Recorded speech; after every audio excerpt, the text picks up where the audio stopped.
So I'd like to officially welcome you to this webinar, Promoting Communication. So this webinar is part of our 3-step webinar series, Mapping, Communicating, and Developing.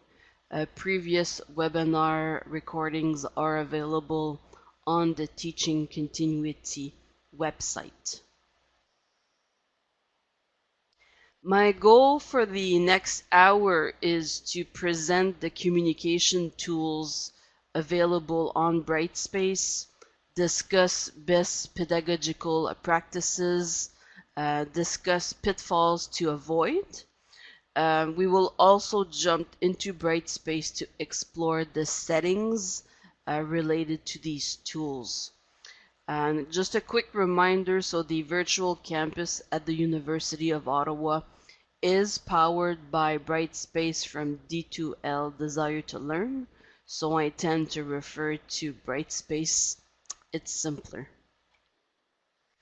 So today I will be giving you an overview of the communication tools in the virtual campus. So I will go over announcements, email, groups, and the discussions tool.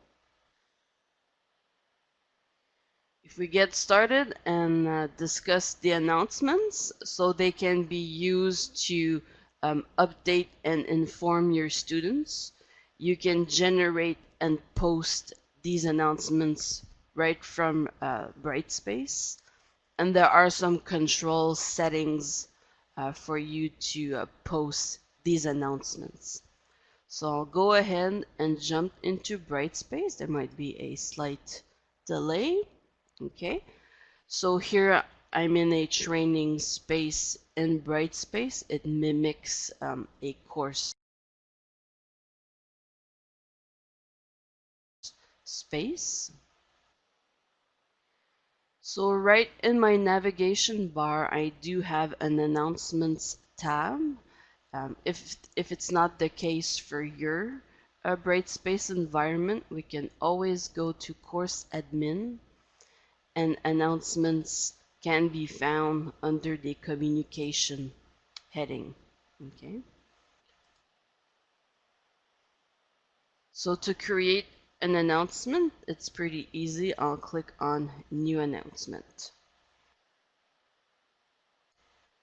Now for today's training, I have text in a Word document. If you've attended previous webinars, we often recommend that you have all your content, your files, everything ready outside of Brightspace. So it's just a question of bringing this content, this text into Brightspace. So I'm going to do a copy paste. A quick reminder that in Brightspace, when you're importing text from a Word file, let's say you get a prompt asking you, do you want to remove the formatting or keep the formatting? We always advise to remove the formatting, let Brightspace take care of the font, so you have more consistency across your pages, and for accessibility purposes, it's a bit easier. So here I've pasted the text related to my announcement. I'm just gonna put my title here, move things around a little bit. So when you prepare an announcement, you have this editor type box where you can select text. You can choose to make it bold or in italics. You have the choice to change the color. So if I want to put Brightspace in purple, I can just scroll down to check that my color selection is accessible. So I have that green check mark. If it weren't, I would have a red X. So that's just a good habit in Brightspace. So I can add color. You also have a quick little menu here to insert things, so you could link back to a specific file or section, or assignment, let's say, of your course. Add any sort of image, a link to a recording, so you can insert things. Here I simply had the link to a web page. This is a little reminder that we do have a edited selection of emojis that we can use. So again, that's in my insert menu and insert emoticon. I'm a big emoticon person. I like to add one. So my ad is ready. Here you have some controls over the availability of the ad. So if I don't do anything, the system assumes that today, 10:05, I'm ready to make my announcement visible for my students. I can also decide I want my ad to disappear at a certain date and time. So if you're posting an announcement for a very specific reason, Wednesday's class or something that's time sensitive and you just want the ad to disappear, you can have that remove announcement end date. So you will always have a copy, a history of all the announcements you've posted in your course, but it won't be available, visible for your students if you select this setting. You can decide to add a file, an audio or video recording to your ad, but I usually keep my ads, pretty simple, and you just publish when you're done. And so we have, a message that our ad is created. There's a start date, there's no end date, and it's published. A key thing to note about announcements is that typically to see the announcements, you need to go click the bell and see if there are alerts or messages regarding your course. And that's not a behavior that's consistent among students to go check if there are announcements. And so my big recommendation is to ask students to enable notifications in their account. So if they go under their name and they see notifications, they can go click that they want a text message reminder or an email reminder that a new announcement has been posted. They can also use the Brightspace app, which is called Pulse, that is available for Android and Apple devices. And again, if you visit the notifications tab in your own account, there's usually a banner, an advertisement for the app. So some profs mention to me sometimes my students don't seem to get my announcements.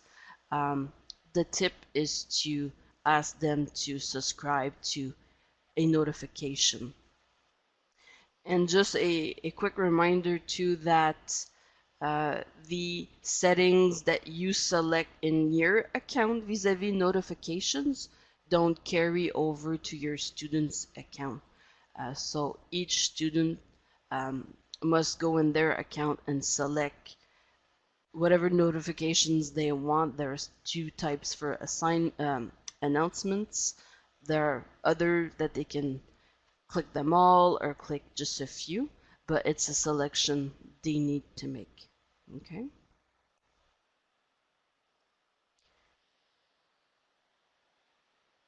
So like I mentioned, a key takeaway with my brown paper bag here. So notification must be enabled. And if you do have an important or urgent message to send, I would probably consider email. So that's the second tool I'll be exploring. I'll just go back to my PowerPoint, pardon me. So our emails can be used to update and inform students, and you can send emails directly from within Virtual Campus. There are two methods to go about it. So I'm going to show you these two methods. So the first one is to locate the envelope at the top of your screen and then select the second envelope, email. And so we get an interface that looks pretty similar to the one we just used to create announcements, but there are some obvious differences. And so here, with this particular technique, I must go through my address book to find my recipients. So I would do address book. Then there is a search option. So let's say I'm looking for myself. I'll do a quick search. And three people with my last name come up. And so I can select my name, and I want Melanie to be in the to field. So I'm sending an email to Melanie. So when I come back to my screen to edit my email, I can just continue. By default, the subject matter is always the title of your course space. So that can get redundant after a while. So I just delete that title and add my preferred title. Again, I had a little script prepared. So I'm sending a note to my students about the class tomorrow. I'm sharing the Adobe Connect link that they need to use to connect. So I have my to field completed, my subject, my text. You can select, a priority if you want. I could add things to this email. I'll keep it pretty simple, and I'll just do send. So this is an outgoing message that I've sent through Brightspace. And with this particular method of sending emails, you have access to your sent mail. So if you want to check your history of emails sent from Brightspace, that's where you would see it. You can always, in your preferences, select that any email that you send from Brightspace, there's a copy being sent in your Outlook email account. So that's one option. So you have your history in Brightspace, but you have it in your quote-unquote regular email. So that was the first method, and you've probably realized that selecting each recipient, there's room for mistakes, for forgetting someone. So I'll show you the second technique, and it's to go through your class list. So here I have a fictional, if you will, class list. I do have some of my colleagues in here, but I have fake students that don't have an email address. But here through the class list, you can take a look at your full list. You can look at specifically students, those people that are registered as students. And you can decide, do I want to send an email to my whole group or just a handful of students? You can always change the view in this class list to have 200 at a time. If you have a large class, you can email up to 200 people. So that's one option. But here again, I can choose, if I go back to all and I want to send an email to myself, I can select my name and then just click on the email envelope. And then I get the same email kind of interface that we just used. So I'm just going to move quickly here.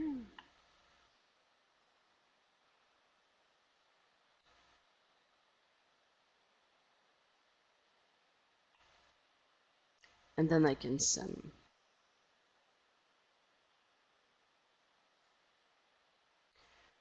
So you always have the option of going through the address book, but if you're planning on emailing all or most of your students, I would say this option is more practical.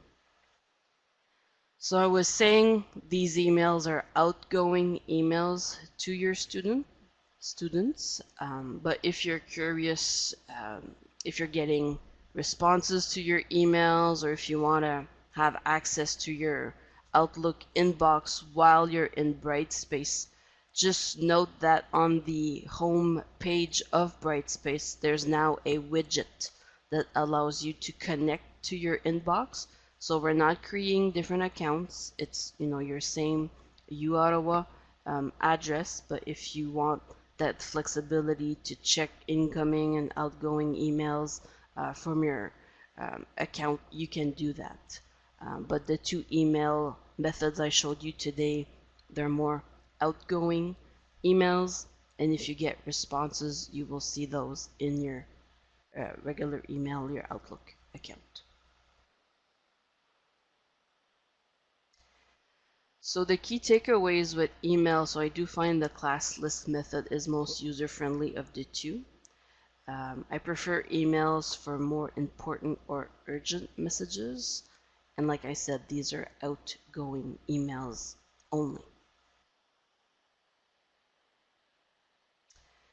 Now, if we start exploring the groups tool, so you can use this tool to, establish groups in your course. And then you can link these groups to an activity like a discussion, an assignment, or a quiz. So in the case of a discussion, if you create, let's say, 4 groups in your class, only the members of a given group will be privy to a conversation that is going on in a discussion activity that you create. Students cannot see or cannot interact in the other groups for that given activity. So if you have like a large group, it can help manage things and have groups of 4 or 6 that discuss. It's a bit more manageable than trying to have a conversation with 25 students. One thing to remember about the groups tool is that when you create groups, that's basically all you're doing. If I can use a hockey metaphor, it might be a bit labored, but if I use a hockey metaphor, it's like having your starting lineup on your card, like coaches have their starting lineup. You've identified people, you've put people together, but no one's playing hockey, okay? So when you create groups, you're just selecting how people come together, or how people will come together, but there are no activities tied to those groups just yet. So creating groups will not allow students to do anything. There's no actionable piece for them. You need to tie the groups to an activity. There are several types of groups. You can, first of all, create the groups. So a professor selects. You can let the system create groups.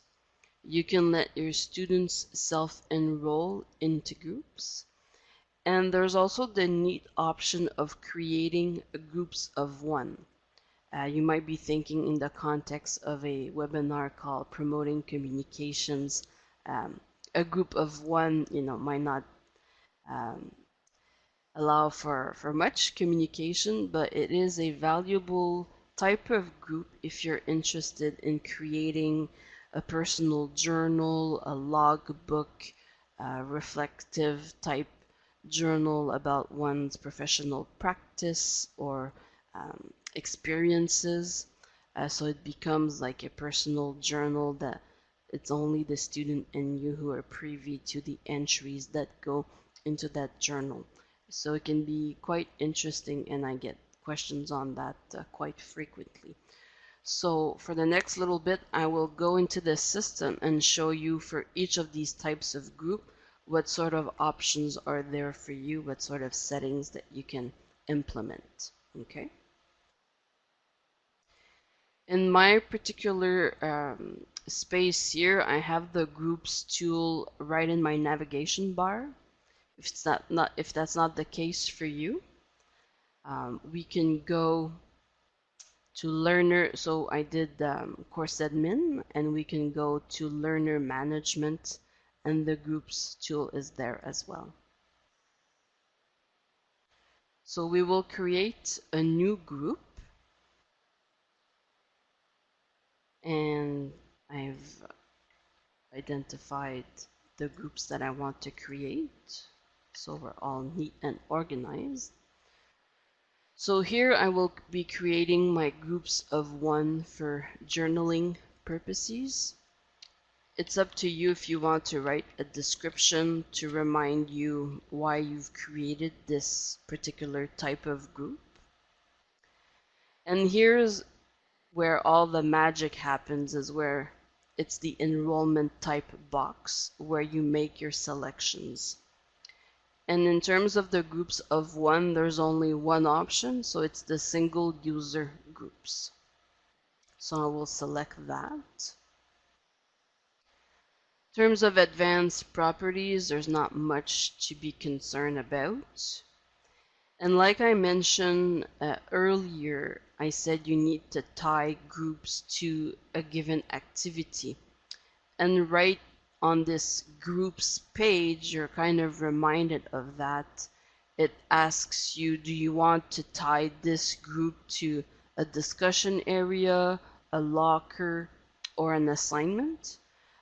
A locker is a space where students within a group could keep files, images, documents that relate to a project. I prefer to create my groups, then go into the discussions tool and set up my discussion and make the link between the two at that time. I don't like to set up my activities just yet, but this is like a reminder. Groups need to be tied to some type of activity. So for groups of one, it's pretty easy. I'll just save. And here, once you've clicked save, you can see the outcome. So I have my students, so the people in my course registered as students. They're all in a group with one member, so they're in a group with themselves. Okay, so you have 6 groups of one. If I move to a second type of group formation,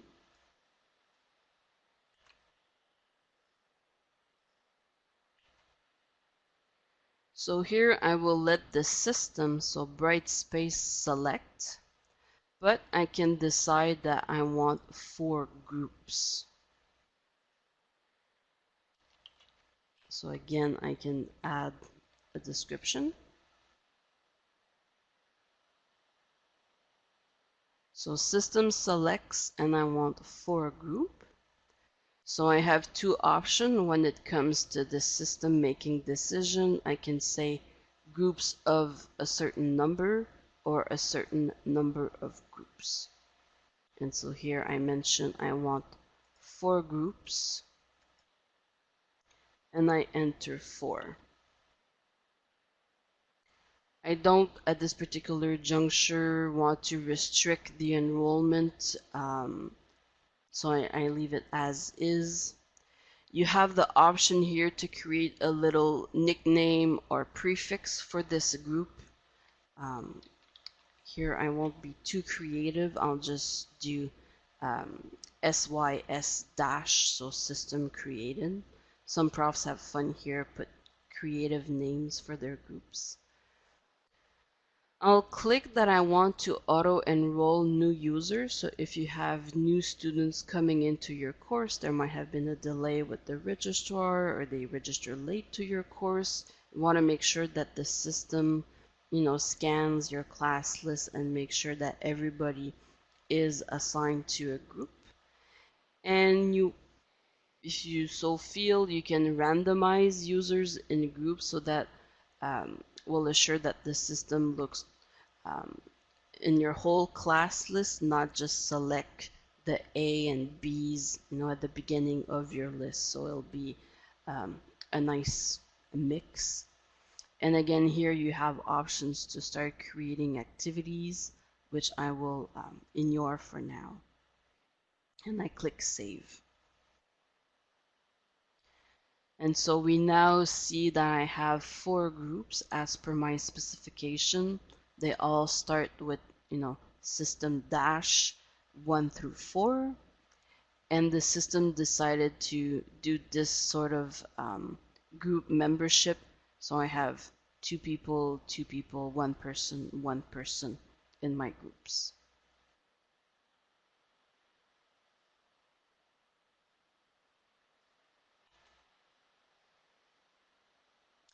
Again, I will go to new group. This time, students will auto-enroll or self-enroll into a group, but I'm still imposing my preference that I want 3 groups. Again, I can type a description as to the raison d'être of this group. In terms of options where students self-enroll, we have groups of a certain number of groups, or a number of groups with a capacity of a certain number. So there are 3 options when it comes to student enrollment.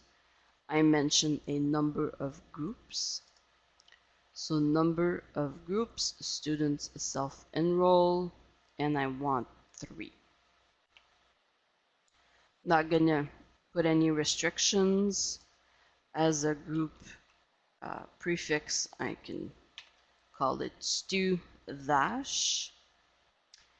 Here we have a neat option. So if you announce or email your student, or if you mention it in your course content that students need to go self-enroll in a group for a certain activity or project, that's an instruction you can give to your student, but they might forget, okay? So we can have Brightspace give us a bit of help. So we can select a period where students that have not yet self-enrolled in the group, um, Brightspace will take care of assigning them to a group. So let's say I ask my student, make sure before Friday at 5 you self-enroll into a group. I can come here and tell Brightspace, okay, starting Friday at 5. So I have the 24-hour format here. Starting Friday at 5 until our class at 9 o'clock, let's say. Brightspace will take care of assigning those that are still not in the group.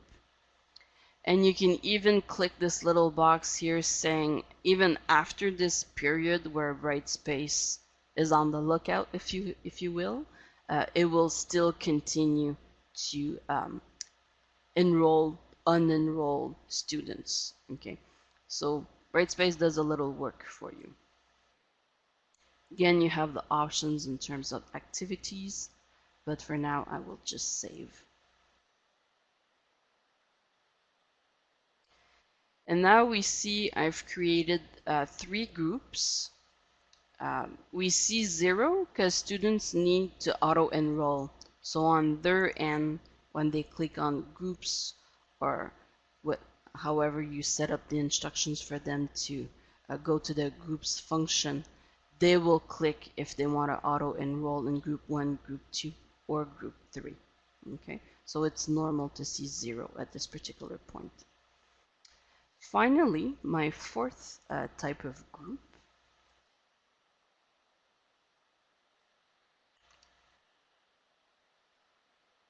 is the one where professor selects.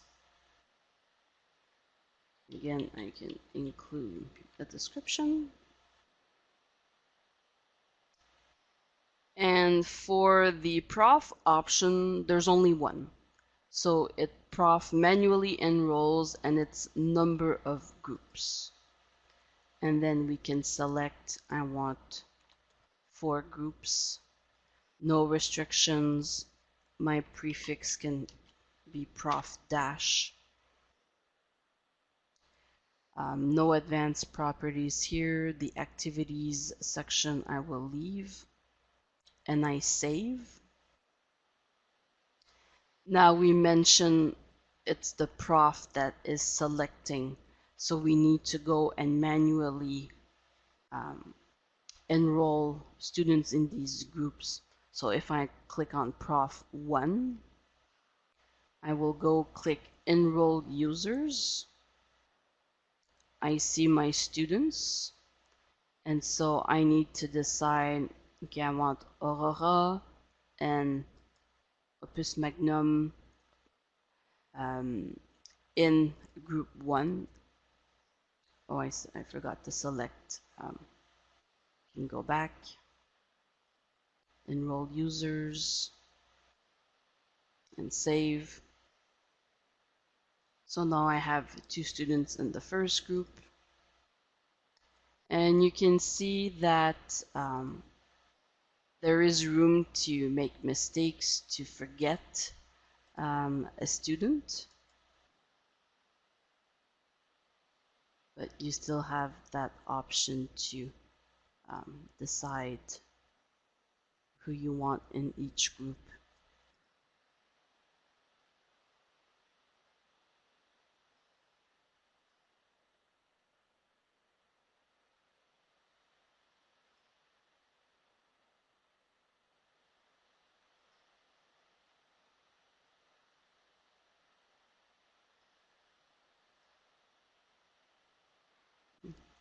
So now we can see I've assigned my 6 students into 4 groups.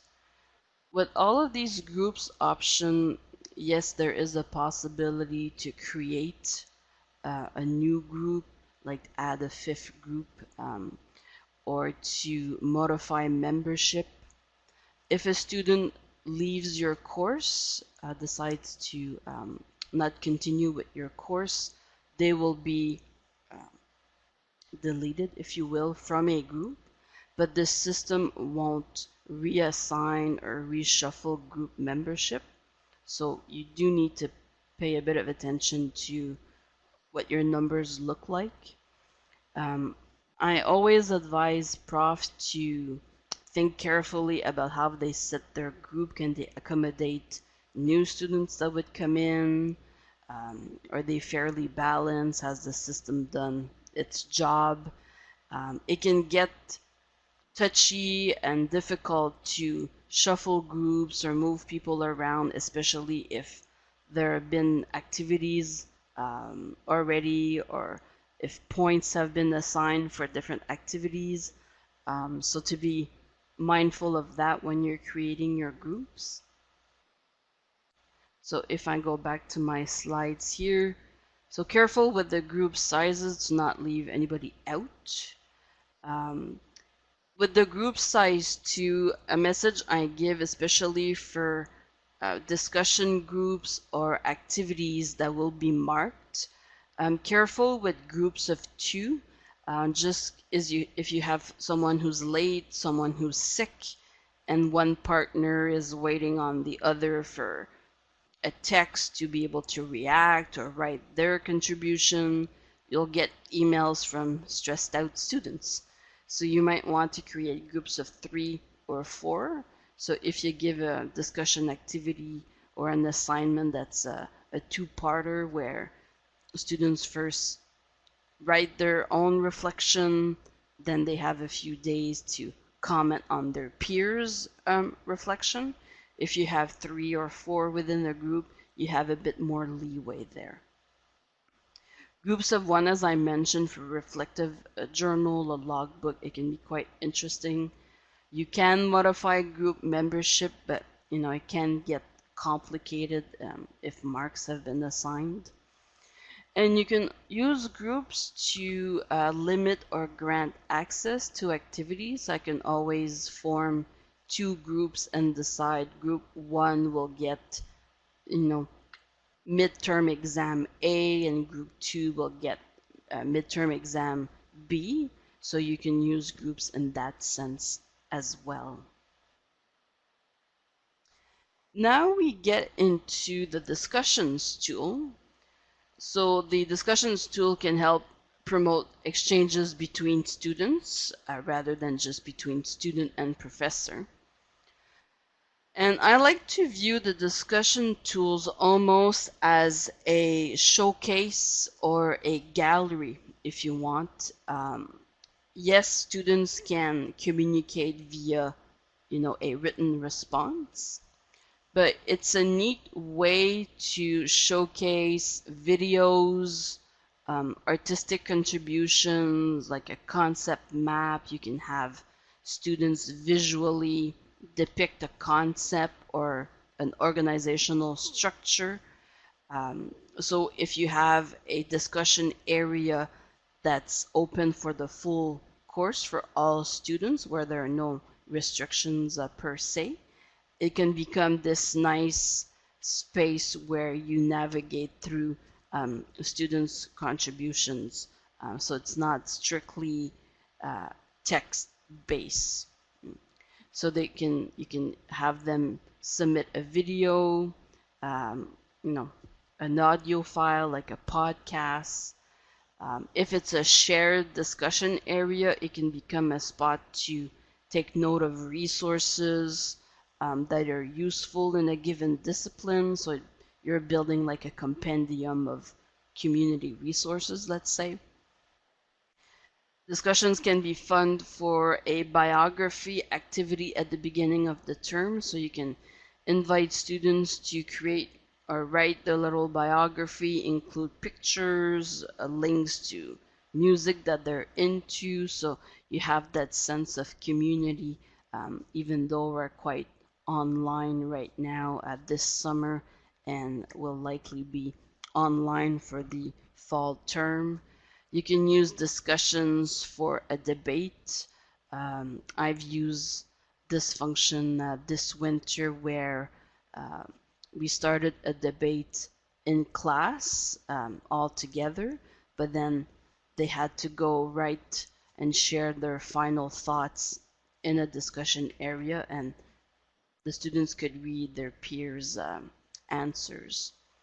And like I said earlier, if you have your groups of one, you can then create an activity, a journaling activity, and it becomes a diary of sorts.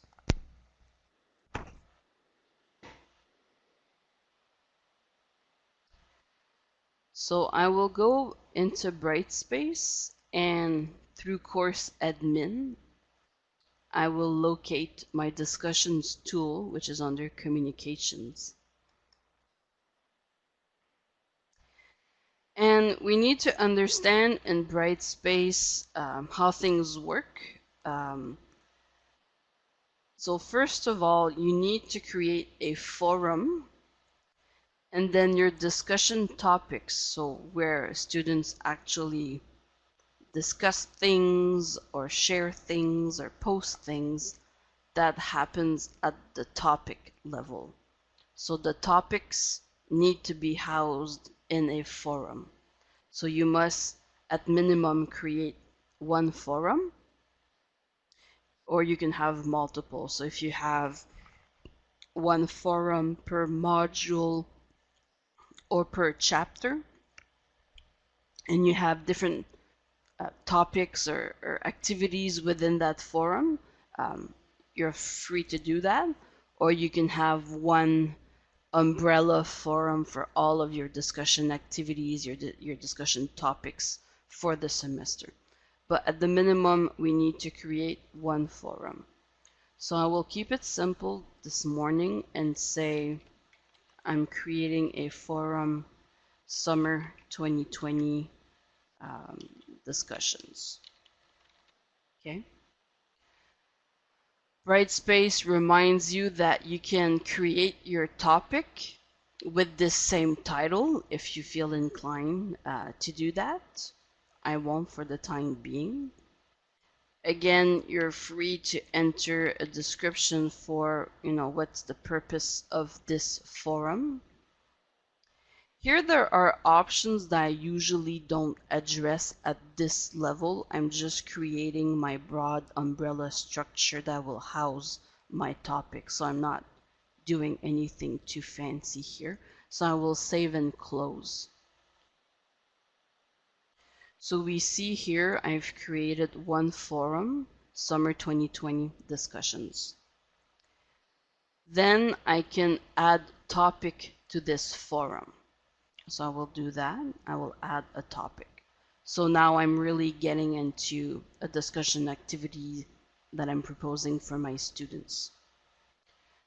Like I said, topics need to be housed in a forum. So here the system, there's only one forum, so automatically it will go through Summer 2020. This is where I would tie my groups to a discussion activity. So if I wanted to select my groups of one because I'm creating a journaling activity, this is where I would do it. But for now, I'm creating a simple discussion activity that's for the whole class. So I can call this quick bio. And I have my instructions ready to go. So here I'm asking my students to share a little biography to introduce themselves. Online, you need to be specific about what are your expectations. So here I'm saying 200 to 400 words in the style of your choice. It can be a poem, it can be a paragraph. They can do what they please. I'm proposing some questions, some prompts that they can use to start writing their bio. They can include a photo of their pet or their children, or and then I will invite them to start a new thread. Okay, that's important. So like I mentioned, it's at the topic level where students will actually discuss. And so we have options. You can allow anonymous posts. I usually don't select that. You can choose to moderate students' posts, so you will they'll be lined up in a queue, if you will, and you have the right to read what they've proposed, and you release their contribution so it becomes visible for others. And there's also an option that I do like. It's to invite students to post before they can see others' responses. So that kind of forces students to contribute first. So this I enjoy. And then you have some ratings options. This is more for students, and it mimics, social media, if you will. So you can choose to not have any. Students can rate themselves on a 5-star rating scheme. They can vote up or down. I'm not a fan of that one. Or they can just give a positive vote up. So that's more for student engagement. You're also free to add your own 5-star review if you want, but it's more for students. I will save, and that will allow me to show you that if you're interested in marking a discussion activity, you would go in the assessment tab and decide if, this discussion, are you linking it to your grade book? Is there a grade book item? Or you can create it. You can determine if the activity is marked on 25. If you've created a rubric for this discussion activity, you can link the rubric to the discussion activity itself. So all the decisions about assessment can be done here. So I will save and close. And so when we get back to our forum, we see I've created this first activity called Quick Bio. And if I click on it, it kind of mimics what students will see, but there's the button Start a New Thread. So when your students will visit this page, they'll each create their own thread to share their quick biography. So I'll have, a thread for David, a thread for Manon, a thread for Danielle. So each bio, if you will, it's in its own thread.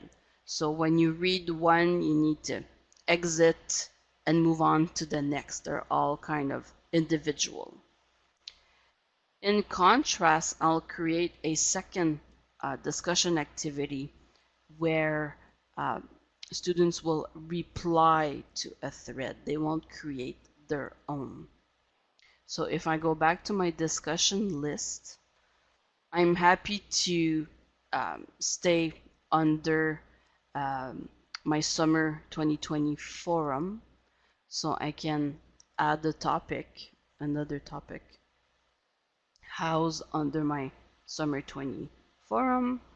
It'll be an open topic for all. And here I had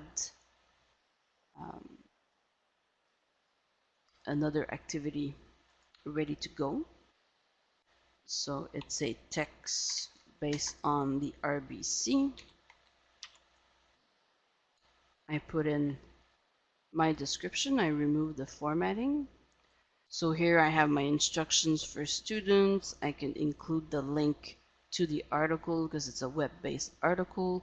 And I mention in the instructions that I want my students to reply to a thread. Okay, and this is kind of like the prompt for students. I will save and close.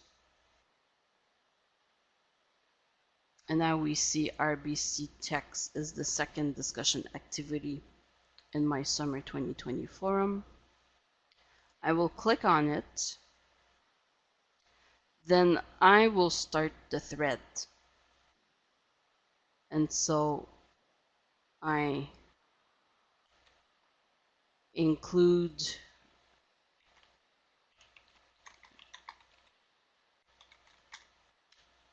a prompt.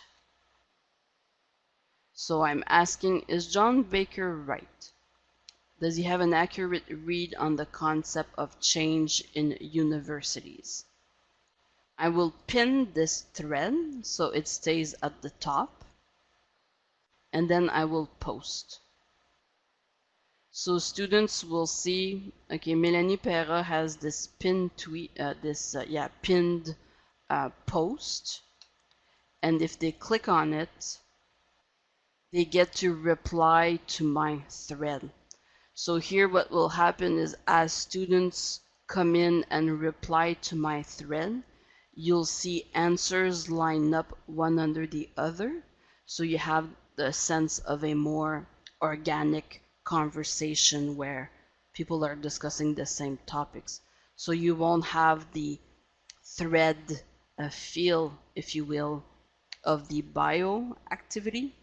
Here it's one under the other, they're all replying. I'm like the head or the master thread, that's why I pinned it. So just two ways you might want your students to engage in the discussion activity, create the thread or reply to one.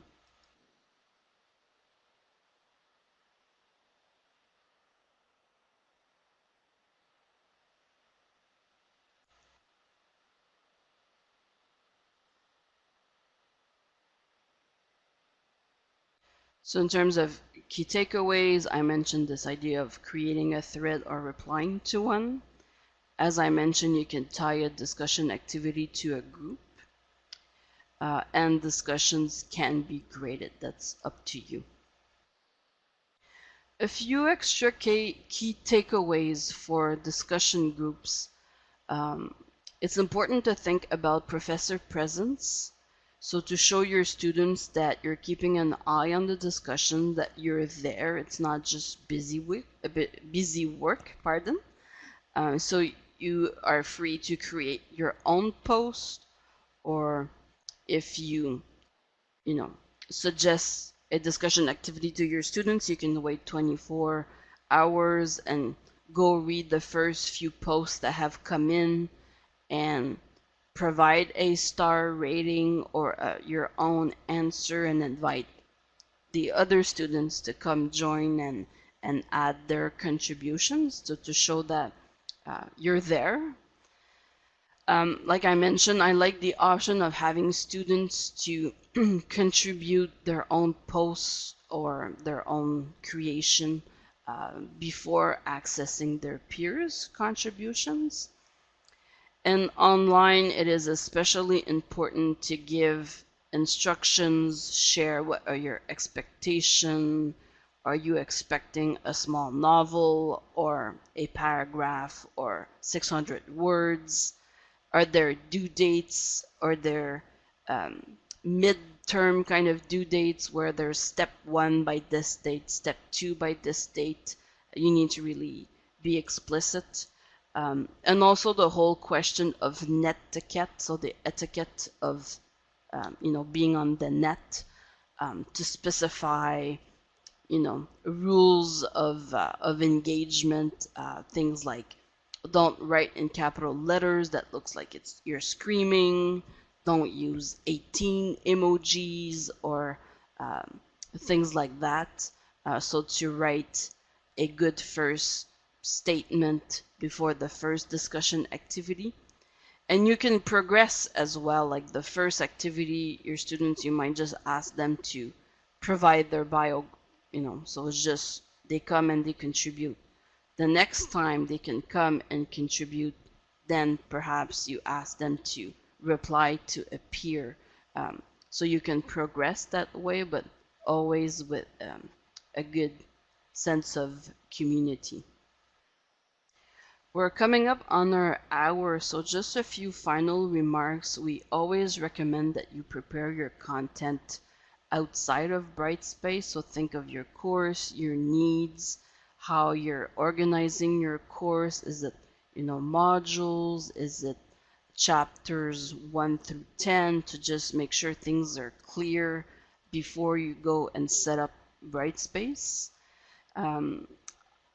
You're invited to consider your course. So what do you really need? I know this week we're offering tons of webinar presenting different tools, different technologies. So you really need to consider what are your aims, what are your learning objectives, what feel would you like for your course, and what do you need. You don't need to include everything. Start slow, focus on a few well-executed activities. So if you're going to use, let's say, the discussions tool, try to have not a template, but a way of going about these activities where students know what to expect from week to week, that you're not changing a whole, bunch of things every week and they kind of feel lost. So to have consistency in how you use things, I think, is key. Finally, if you need help with virtual campus, so for strictly tech support, I remind you that when you click the home icon in Brightspace, you have access to the 1-866 number. There is the requests for help form. There is the chat. I've used all three. You do get some help. We also have some resources like a cheat sheet for Brightspace on the Teaching Continuity website. If you're looking to have a more, I would say, holistic conversation with one of us specialists at TLSS to discuss, like I said, the aims of your course, how you're thinking, you'll be organizing the semester, will you be doing synchronous or asynchronous activities, if you want to brainstorm, if you will, or just double check some things before you create a whole bunch of resources.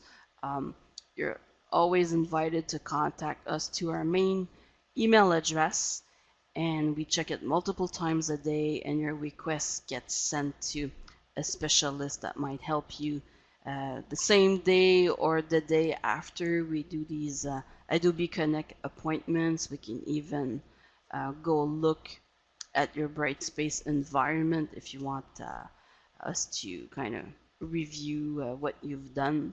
So those are resources if you need help. I really want to thank you for taking the time this morning to